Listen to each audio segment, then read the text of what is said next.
The meeting room was massive. Captain had never seen anything so big. The ceiling stretched high above him and the walls were made of something that looked like crystal. All around him sat aliens. Big ones, small ones, some with scales, some with fur. They all stared at him, an ambassador. Kept his face calm. He was a soldier trained to hide fear, but inside he felt small. These aliens ruled the galaxy. They had ships that could destroy planets. They had lived for hundreds of years, and they were looking at humans like parents look at children. The biggest alien sat on a throne in the center. His name was Overlord Ra. His body was covered in thick armor that seemed to grow from his skin. When he moved, the floor shook slightly. He had fought in 47 wars over 300 years. He had never lost. "Humans," Ra said. His voice was deep and made the air vibrate. "We found your world 3 months ago. We have studied you. You are young. Your technology is basic. You cannot even travel to other stars yet." Stepped forward. She was calm and professional. "We thank you for meeting with us, Overlord. We hope to join your coalition as friends and equals." The room filled with strange sounds. It took a moment to realize the aliens were laughing. Some made clicking noises. Others hissed. But they were all laughing at the idea of humans being equal. Another alien stood up. He was tall and thin with 4 arms. His eyes glowed red in the dim light. This was War Leader. He had killed more enemies than any other warrior in the coalition. "Equals," said. His voice was sharp. "You fight with metal bullets, we have energy weapons. You live maybe 100 years, we live for centuries. You are still fighting each other on your own planet. We control thousands of worlds. How can you be our equals?" Knew this would happen. Earth had prepared him for this. "We may be young," he said, "but we have learned many things." Ra touched a screen near his throne. Information about Earth appeared on it, could see charts and numbers. He knew what it showed: all of Earth's wars, all the fighting, thousands of years of humans killing humans. "Yes," Ra said slowly, "you have learned to kill each other very well. In your last 100 years you had 2 massive wars. Millions died. Then you made weapons that could destroy your whole planet. You even used them on yourselves. This does not show wisdom. It shows you are dangerous and savage." Or, said carefully, "It shows we understand war very well." More laughter, but quieter this time. A small alien with gray skin stood up. "I am Counselor. I read about human history. You fight constantly. Even now you have conflicts happening. Why do you never have peace?" Thought about how to answer. "We do have peace, but we are many nations, many groups. We do not always agree. When we cannot solve problems with words, sometimes we fight." "That is primitive," said. "Maybe," agreed. "But it has made us strong. Every human knows about war. We study it in schools. We make movies about it. We write books about it. It is part of who we are." Made a dismissive gesture with one of his 4 hands. "We train soldiers when we need them, but we do not make our whole society think about war. That would be sick." "Every human alive has ancestors who fought in wars," said. "Some of us come from families that fought in 5 wars, 10 wars. We remember those wars. We teach our children about them. We never forget." Ra stood up. The meeting was ending.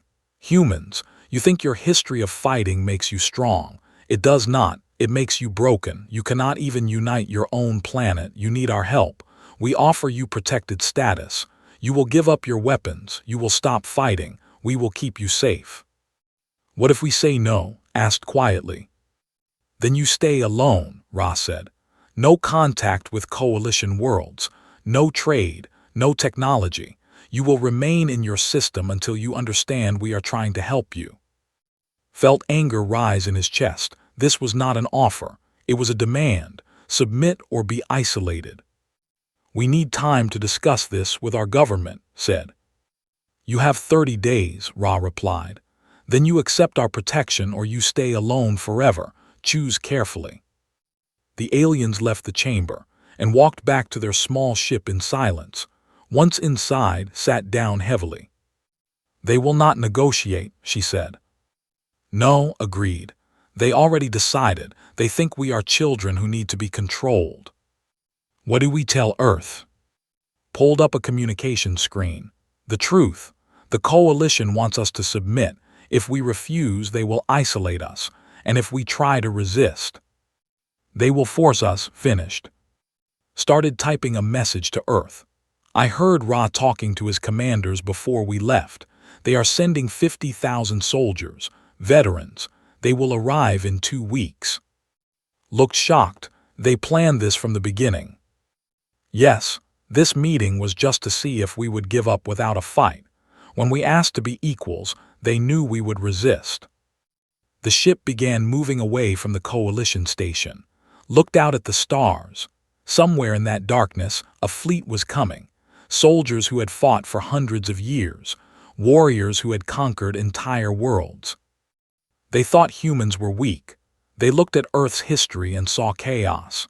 They saw nations fighting nations, wars that lasted years, weapons that killed millions.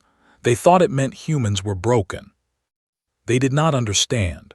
Those wars had taught humans how to fight, how to survive, how to keep going even when everything seemed lost.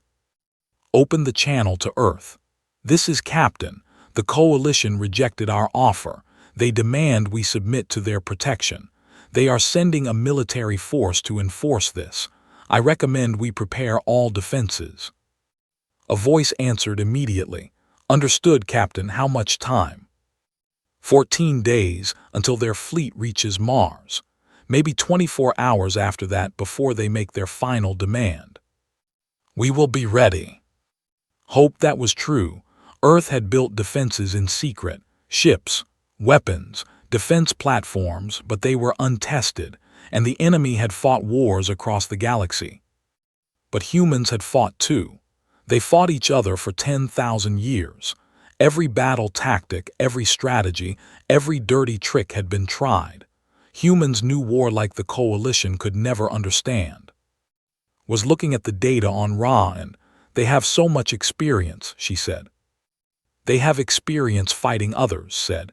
"We have experience fighting ourselves. There is no enemy more dangerous than another human. We learned that lesson over and over." "Do you think we can win?" Was quiet for a moment. "I do not know if we can win, but I know we will not surrender. That is the human way. We would rather die fighting than live on our knees." The ship continued toward Earth. Behind them, the coalition prepared for war. They were confident. They had superior technology, more ships, more soldiers, more experience. But they had never fought humans before. They had never fought a species that had been at war with itself since the beginning. A species that knew every way to kill, every way to survive, every way to make the enemy pay. The coalition thought humanity was weak.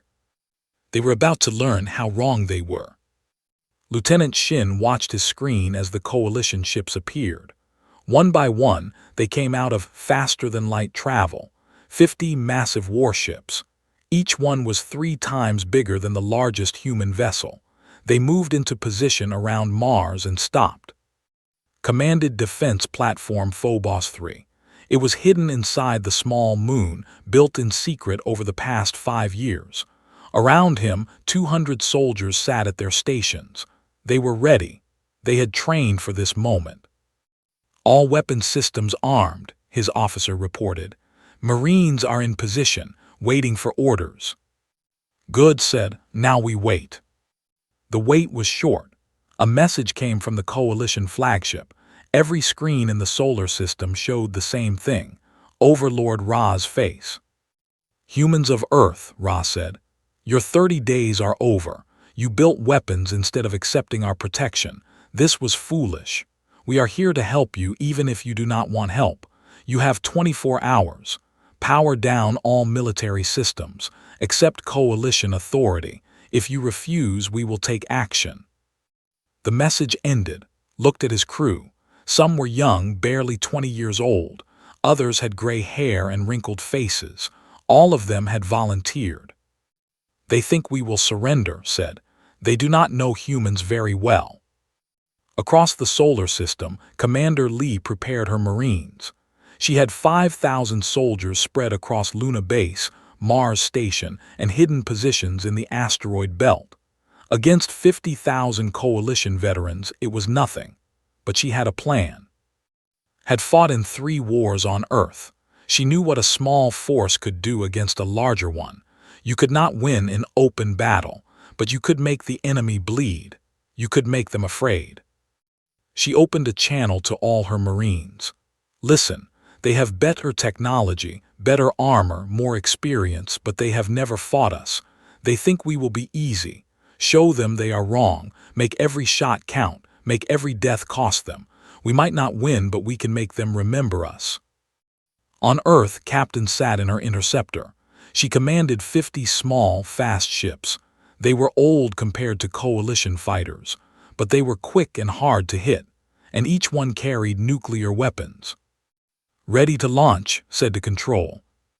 "Hold position," came the reply. "Let them make the first move." 20 hours passed, then 22. With 2 hours left, War Leader grew impatient. "They are not responding," he told Ra. "We should act now." Ra agreed. "Send a force to Luna Base. 500 shock troops. Take it quickly.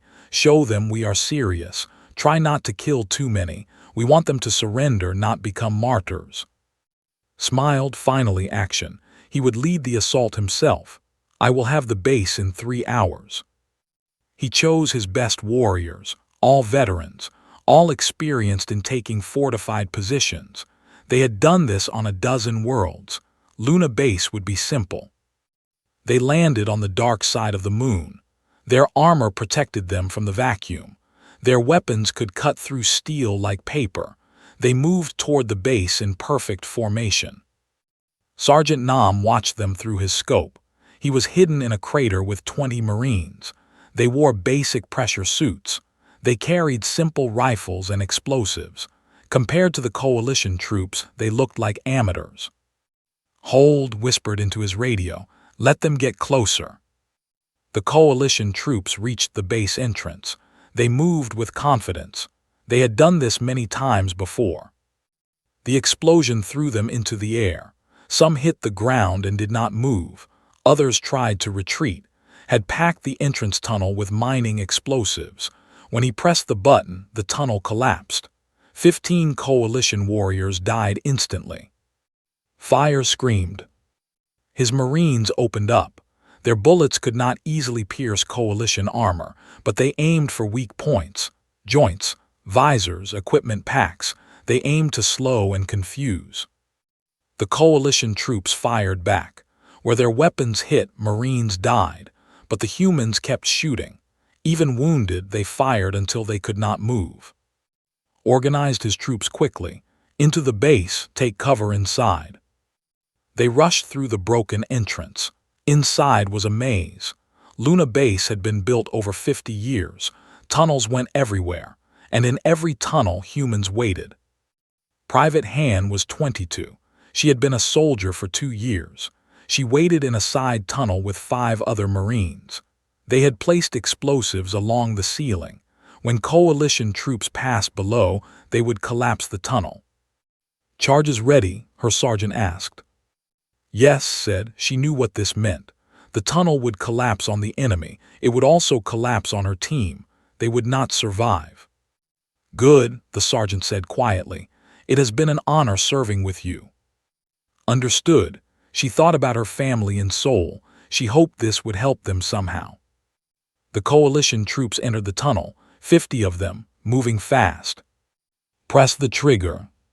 The tunnel came down. Rock and metal fell. The pressure suits of her team cracked. Air rushed out. In the last seconds before darkness thought she had done her job, 50 enemies would not leave this tunnel. All through Luna Base, traps activated. Coalition troops walked into rooms that suddenly lost all air. They stepped on hidden mines. They opened doors and met gunfire at close range. Had expected resistance, but not like this. His troops were dying in small groups, picked apart by an enemy that would not fight fair.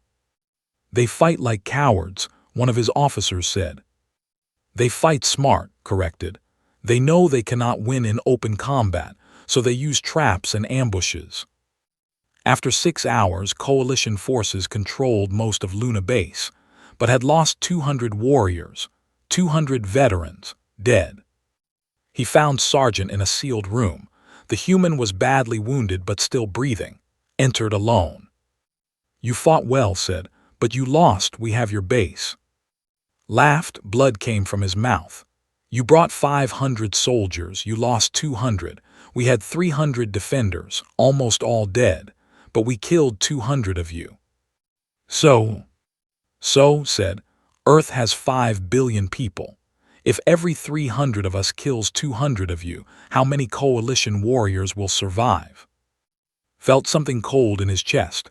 The math was simple, terrible but simple. You would let billions die, he asked. If we must, said. We have done it before, read our history, we are good at dying for causes. Left the room, he sent a message to Ra. Base is secure, but losses are high. These humans fight differently than anyone we have faced before. Explain. They do not fight to win, said slowly. They fight to hurt us. They use suicide tactics. Everyone fights to the death.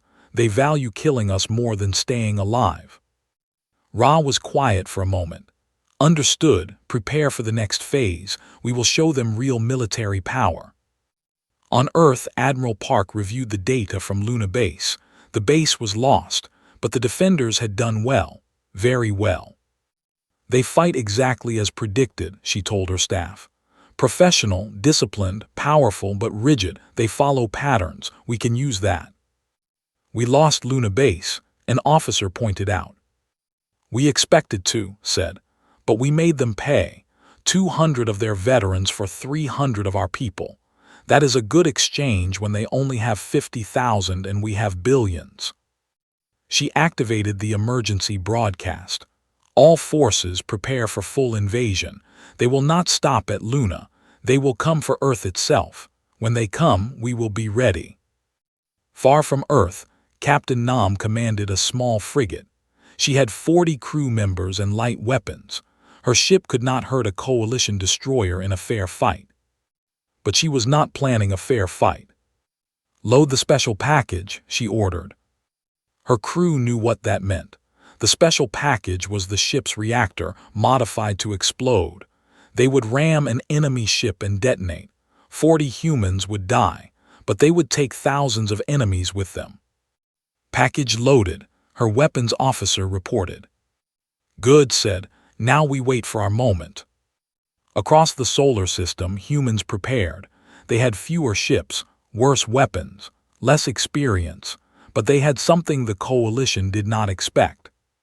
They had willingness to pay any price. The coalition had won at Luna Base. They had proven they could take human positions, but they had also learned something. Humans did not surrender easily. They did not break under pressure. They fought until they physically could not fight anymore. And when 50,000 coalition warriors looked at 5 billion humans, the math became frightening. War leader stood in the captured base and looked at the bodies. Human bodies and coalition bodies mixed together. So much death for one small moon base. He thought about Sergeant's words, about the math, about 5 billion humans willing to die fighting. For the first time in 150 years of warfare, felt something he had not felt before. He felt doubt. The Void Breach Division was famous across the galaxy. 100,000 soldiers who had never lost. They had broken fortress worlds and destroyed empires. When the coalition needed a war ended fast, they sent the Void Breach.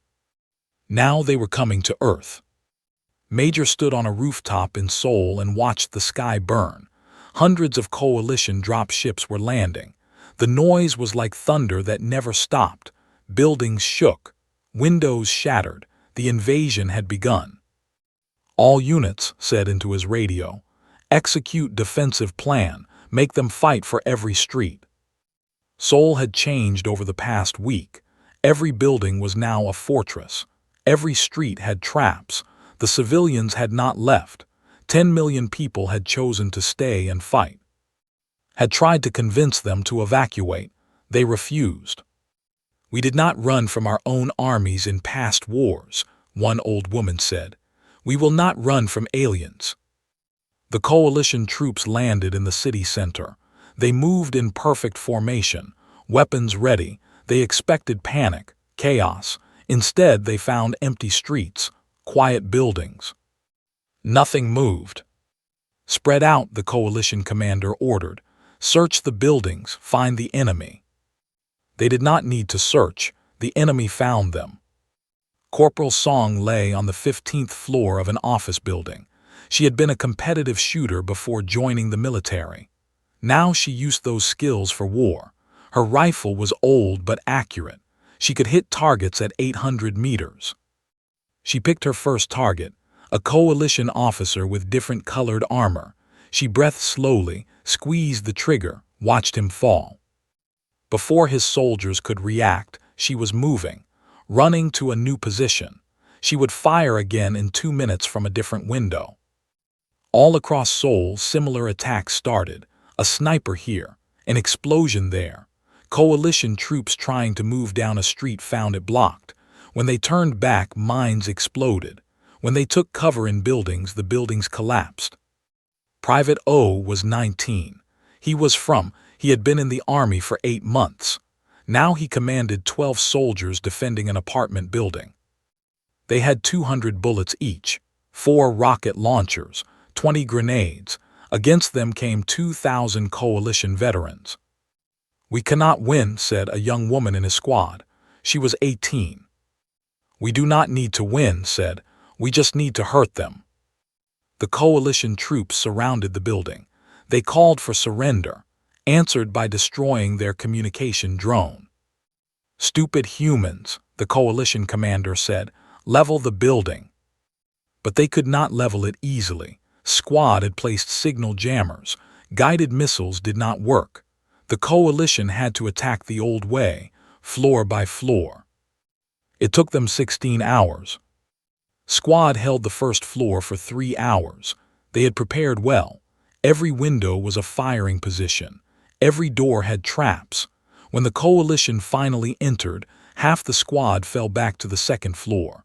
The other half stayed behind and detonated explosives. 6 humans killed, 30 coalition warriors. The pattern repeated on every floor: fight, fall back, detonate. The coalition advanced slowly, paying in blood for each level. Died on the 8th floor. She was hit by enemy fire while covering the retreat. Before she fell, she killed 3 more enemies. Died on the 12th floor. He was the last one alive from his squad. He had a grenade with no pin. He held it carefully as coalition troops entered. "For Earth," he said, then he let go. The explosion killed him and 4 coalition soldiers. When the coalition finally took the building, they had lost 147 warriors. 12 humans had killed 147 veterans. War leader led the assault on New District. It was a fortress built into the city. 500 Marines defended it under Commander Lee. Intelligence said it would fall in 1 day. That was 9 days ago. The fortress was designed well. Every room was a kill zone. Every hallway had firing positions, had prepared for months. But the worst part was not the defenses. It was the defenders themselves. Troops were used to enemies who fought smart, who tried to survive, who surrendered when things were hopeless. Humans did not act that way. When surrounded with no escape, they charged. When wounded beyond recovery, they used their last strength to kill one more enemy. One human soldier, shot through both legs, crawled across the floor to place a mine under a coalition warrior's foot. The human died, but he died smiling. "They are insane," one of his officers said. "No sane being fights like this." "They are not insane," said quietly. "They just think differently than we do. We value victory and survival. They value making us pay." On the 9th day, coalition forces finally broke through to the central bunker. and 22 Marines were still alive. They had no ammunition left, no grenades, no weapons except knives. Entered personally. He wanted to meet the commander who had cost him 8,000 warriors. Stood in the center of the room. Blood and dust covered her uniform. She held a combat knife. Around her, her remaining Marines stood ready to fight with whatever they had. Commander Lee said, "You fought well, better than any enemy I have faced. Surrender now. I promise you will be treated with respect." "How many did we kill?" asked. Hesitated, then answered, 8,000 dead, 12,000 wounded. Smiled, not a happy smile, a satisfied smile. 500 of us killed 8,000 of you. That is acceptable. It is waste, said. You could have surrendered days ago. Your Marines would still be alive. No, said. We would be prisoners, useless. This way we bought time. Every day you spent here was one day Earth had to prepare. Every soldier who died here will not fight in other cities. We did not die for nothing. How is death better? Asked. He genuinely did not understand. Because, said, every one of your warriors who died here is one less warrior attacking our families. Every hour you spent fighting us is 1 hour we delayed your invasion. We did not fight to survive. We fought to cost you, and we succeeded. Was quiet. He had fought for 150 years. He had won battles on 50 worlds. But he had never faced an enemy that measured success by how much they hurt you, not by whether they won. You fight not to win battles, he said slowly, but to win the war. Now you understand, replied. Outside Earth's atmosphere, Admiral Park launched her attack. While the coalition was busy on the surface, she had gathered every ship humanity had. Now they struck. Human ships were smaller, weaker, but there were more than the coalition expected, and they fought without caring about survival. Captain Nam's moment came. She pointed her frigate at a coalition transport ship. The transport carried 3,000 troops. All crew, she said, it has been an honor. Honor and glory, her crew answered. The frigate accelerated. Coalition defenses tried to stop it, but the small ship was fast and hard to hit. It crashed into the transport's side. The reactor exploded. 40 humans died. 3,000 coalition troops died. One small ship destroyed a massive transport. Across the battle, human ships made similar attacks. They were not trying to win the space battle. They were trying to destroy as many coalition ships as possible before they died.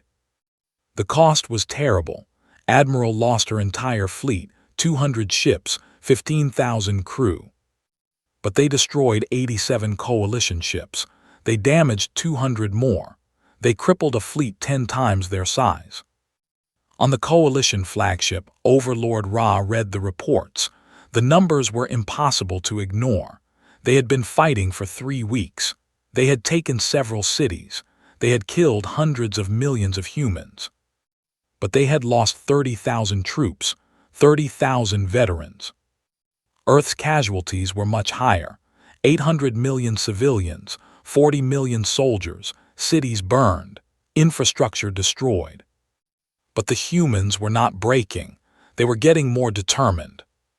We need more troops, Ra said. Send another 500,000. But war leader, standing in the ruins of Nu, had doubts. He looked at the memorial his troops had built. 8,000 names.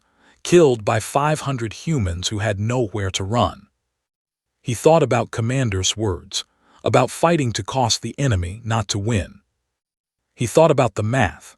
If 500 humans could kill 8,000 coalition warriors, what would 5 billion humans do? The coalition had more ships, better weapons, more experience. But humans had something else. They had 10,000 years of practice at refusing to quit, at taking terrible losses and continuing, at making the enemy bleed. Had fought in 47 wars. He had never lost, but he had never fought anyone like this. He sent a message to Ra. We can win this war, but the cost will be higher than any war we have fought, much higher. Ra did not reply immediately. He was looking at the same numbers, thinking the same thoughts. The coalition could win. They had the strength, but would they have any warriors left when it was over? And somewhere on Earth, in the burned cities and ruined streets, humans prepared to keep fighting. They would fight until they won, or until none of them were left. Either way, they would make the coalition pay. The Coalition War Council met in emergency session. 50 species were represented, leaders from across the galaxy. They had conquered 200 civilizations. They had never seen anything like this. "We have lost 30,000 troops in 3 weeks, the Supreme Counselor said. His voice was angry. The humans have lost almost 1 billion, yet they fight harder than before. Someone explain this to me. Overlord Ra stood. He looked tired. 3 weeks of war had aged him. Humans are different from any species we have fought. Most species surrender when the cost becomes too high. Humans do not think that way. They will accept any cost, any casualty. They would rather die than submit. That is madness, another counselor said. No, war leader said, stepping forward.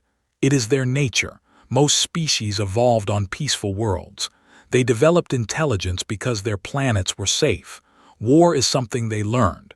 For humans, war is what they are. They have fought each other for 10,000 years. Dying for a cause is normal to them. The Supreme Counselor looked at data on his screen.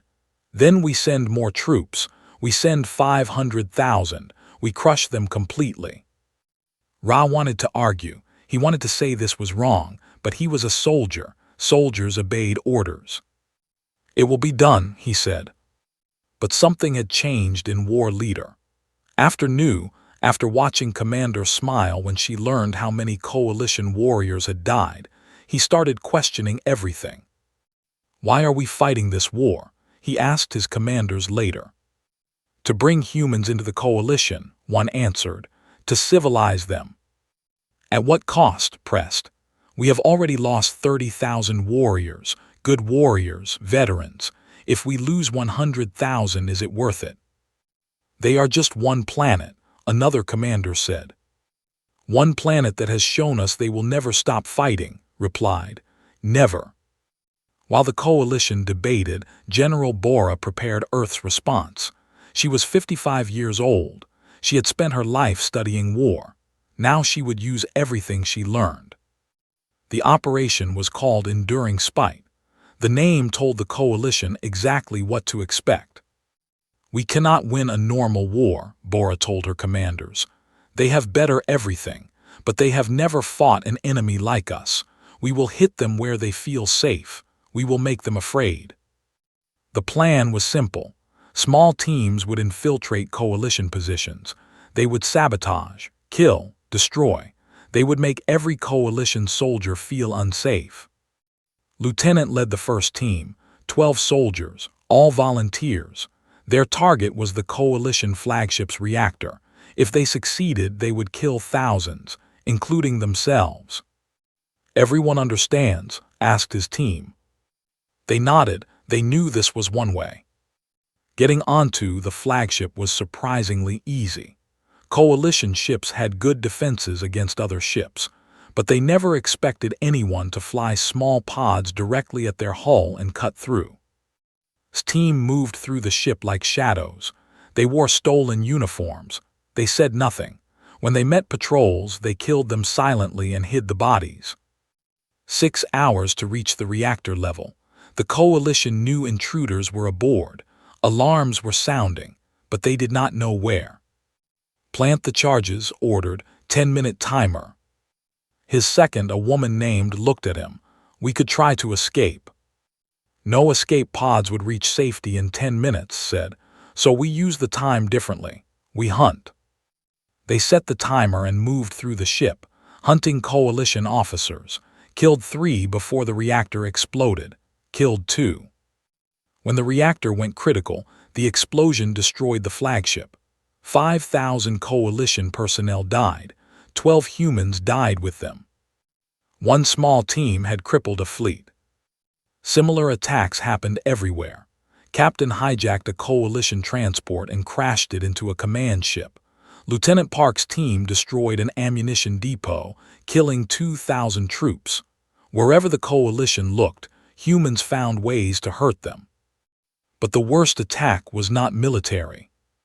Corporal Song had become a legend, the sniper who killed 47 coalition officers in 3 days. Coalition troops feared her name. Some said she could see through walls. Others said she never missed. The truth was simpler, was patient and skilled.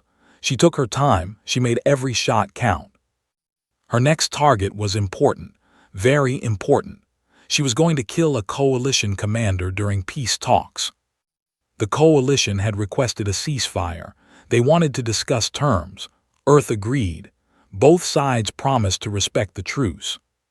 Did not care about promises. She hid in the meeting station 3 days early. She found a damaged section where sensors did not work. She brought food and water for 5 days. She had 1 rifle, 1 bullet, 1 target. The peace talks began. Captain represented Earth. Overlord Ra led the coalition delegation. With him was his second in command, was 400 years old. He had fought in 60 wars. He was respected across the galaxy. Watched through her scope, she waited for the right moment, when stood to speak, when every camera focused on him, when it would have maximum impact. She fired. Died before he hit the ground. The peace talks ended in chaos. Coalition guards rushed around, but was already gone, moving through the damaged sections. The coalition was furious. How could humans violate a ceasefire? How could they kill during negotiations? Captain explained calmly. You came to our world without invitation. You demanded we submit. You sent armies to force us. You killed 1 billion of our people, and now you are surprised we do not follow your rules. You violated sacred protocols, Ra shouted. Nothing is sacred in war, said. You thought we would fight like you, with honor, with rules. You were wrong. We fight to survive, and we use every method available. The coalition ended the peace talks. They sent their 500,000 reinforcements. They would crush humanity completely. But fear had entered coalition ranks.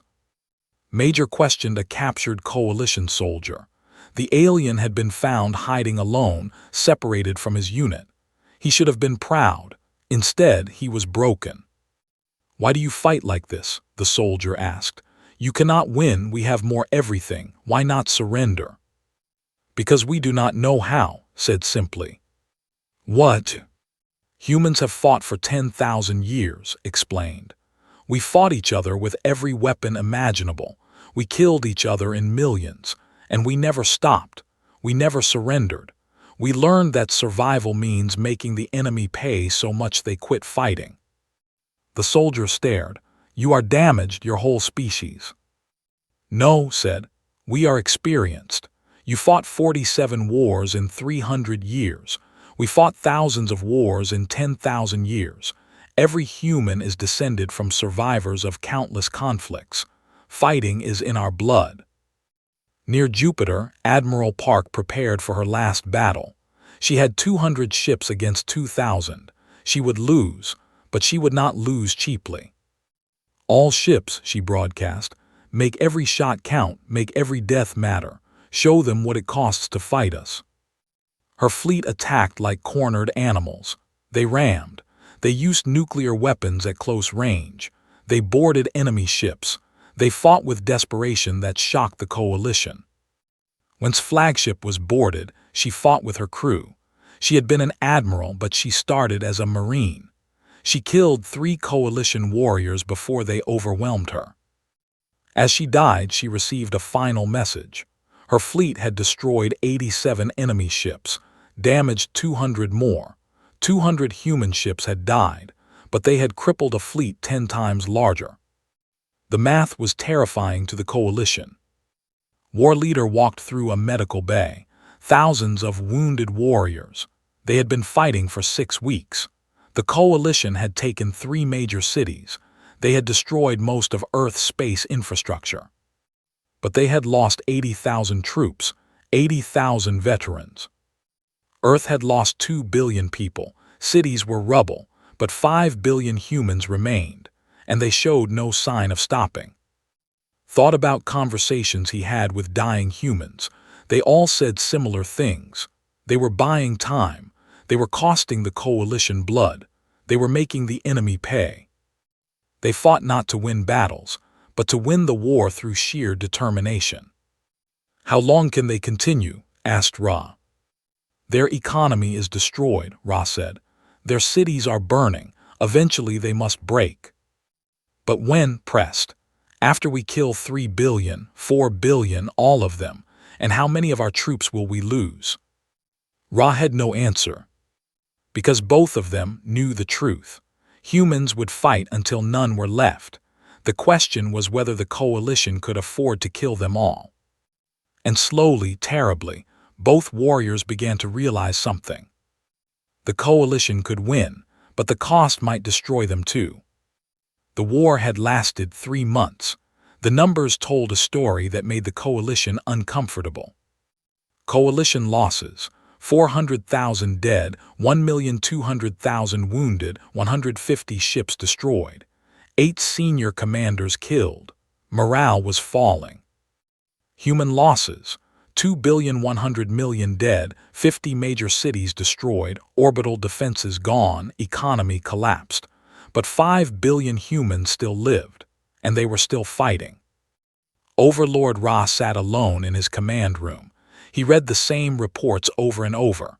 The math was simple. To completely control Earth, they would need 5 million troops, maybe more. And even then, humans might continue guerrilla warfare for years. 5 million troops for one primitive planet. The cost was too high. War leader entered. He looked different now. Older. 3 months of fighting humans had changed him in ways 150 years of other wars had not. "Latest casualties," said quietly. "We lost 15,000 taking Tokyo. The humans lost 200 million civilians and 3 million soldiers, but they took the city back." "How?" Ra asked, though he was not sure he wanted to know. "They flooded the subway tunnels while our troops sheltered there," explained. "Drowned 8,000. Then they used chemical weapons on the survivors, then sent in soldiers to finish the rest." Ra closed his eyes. "We call ourselves civilized, but they fight without any restrictions." "They fight to win," said, "and they do not care how it looks. We thought they would respect rules of war. They do not recognize those rules." Ra stood and looked at Earth through the viewport. Even from space he could see the damage. Fires burned across continents, but the planet was still alive, still fighting. "I will recommend withdrawal," he said finally. Looked shocked. "Withdrawal? We have never retreated from any war." "Then this will be our first," Ra said. "Because if we continue, we might win, but we will be destroyed in the process. Our people will question why we fight. Our warriors will lose confidence. Other species will see that we can be hurt. The cost is too high." "The humans proved we can bleed," agreed. "That our veterans can die. That experience matters less than willingness to pay any price." The War Council meeting was intense. Leaders shouted. Some demanded victory at any cost. Others wanted to understand why they were losing to primitives. Ra gave them truth. "We cannot win this war, not at acceptable cost." "Unacceptable," the Supreme Counselor said. "We have committed 650,000 troops. We have lost 400,000. We must finish this." "To finish this," Ra said calmly, "we would need to kill 5 billion humans. That would require millions of our troops, years of fighting, and the humans would never stop resisting. They would fight in forests, in ruins, in caves, forever." War leader stepped forward. "Humans are not like others we have conquered. Most species fight for logical reasons. When cost exceeds benefit, they surrender. Humans do not calculate cost and benefit. They fight because we told them they must submit, and they would rather die." He paused, looking at each council member. "Every human alive is descended from warriors. Their planet tried to kill them for millions of years. They survived by becoming the most dangerous species on their world. Then they fought each other for 10,000 years. War is not something they do. War is what they are. Counselor spoke up. But they are primitive. Surely we can break them. Break them how? Asked. We have killed 2 billion. They mourn and keep fighting. We have destroyed their cities. They rebuild and keep fighting. We have shown them our superior technology. They find ways around it and keep fighting. What would break them? Killing all of them. That is not conquest. That is genocide. The room fell silent. What do you recommend? The Supreme Counselor asked quietly. Peace, Ra said. Immediate, unconditional. Give them full coalition membership. Pay reparations. Never underestimate them again. On Earth, General Bora received the peace offer. She read it 3 times. Full membership, technology transfers, reparations, territory, everything humans had wanted originally. She did not celebrate. 2 billion people were dead. Her planet was broken. Her people suffered. This was not victory. This was survival purchased with terrible cost. But it was survival. Captain met with Ra for final negotiations. Looked older, harder. War changed everyone. The coalition offered everything, listened carefully. Why give us all this? He asked finally. Because we learned, Ra said. We thought you were weak. We were completely wrong. You are the most dangerous species we have encountered. We prefer you as allies rather than enemies. We lost 2 billion people, said. His voice was quiet but hard. Our cities are ruins. Our economy is destroyed. You learned your lesson with our blood. Yes, Ra said, and I am sorry. I cannot change the past. I can only offer peace now. Studied the alien commander. If we refuse, what happens? We leave, Ra said honestly. We withdraw completely. We declare Earth forbidden. No coalition ship will approach your system again. We will not fight you anymore. And if we accept, then you become full coalition members. You gain our technology. You participate in galactic affairs. When threats come, we fight together instead of fighting each other. Sign the treaty, not because he forgave the coalition, but because Earth needed peace to rebuild. 10 years passed. Admiral Park commanded the coalition 5th Fleet. She was the first human to reach such rank. Her flagship was a massive dreadnought, more powerful than anything Earth had built before the war. But in her ready room she kept a picture. Her original crew, 40 faces, all dead. They had rammed a coalition transport to save Earth. She never forgot them. Commander Lee ran the coalition special warfare school. She taught aliens how to fight like humans, how to use terrain, how to accept casualties, how to make enemies pay. Her students were terrified of her, but they learned well.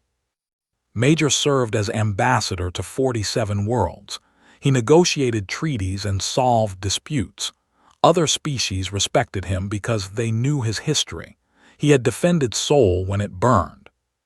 Private O had survived, somehow, buried under rubble for 3 days before rescue. Now he was captain, teaching at the Coalition War Academy. His students always asked the same question. A young alien raised his hand. Captain, how did you win? You were outnumbered. You had worse weapons. How did humans defeat the coalition? Smiled, not a happy smile. The smile of someone who had seen too much. We did not win, he said. We refused to lose. There is a difference. The student looked confused. Winning means achieving goals with minimal cost, explained. We could not do that. We lack strength. But losing means accepting defeat. We could not do that either. So we chose a third path. We made victory cost so much that the coalition could not afford it. He showed images from the war. Burned cities, destroyed buildings, fields of dead. Every species learns to fight, said. You learn tactics, strategy, weapons. These are important, but they are not the most important thing. What is? The student asked. Learning to endure, said. Learning to take pain and continue. Learning to accept loss and keep fighting. That is what wins wars, and humans practiced that skill for 10,000 years. He pulled up a hologram, Earth's memorial, 2,100,000,000 names carved in stone. The wall stretched for kilometers. "We remember them all," said. "Everyone. We remember what they died for. We remember the lesson we taught." "What lesson?" "Never underestimate a species that survived itself," said. "The Coalition thought our history of warfare made us weak. They thought constant conflict meant we were primitive. They were wrong. Our history made us the most experienced fighters in the galaxy." He looked at his students. They came from peaceful worlds. They learned war as a subject. Humans lived it as culture. "You are warriors," told them. "You train for combat, you fight when ordered. This is honorable, but understand that humans are different. We are not warriors. We are survivors. We do not fight because we are trained. We fight because it is in our nature." The class ended. Students left quietly. Remained looking at the memorial wall. He found his squad, and the others, 12 young people who held a building against 2,000 veterans. They died, but they made the enemy pay. That was humanity's gift to the galaxy.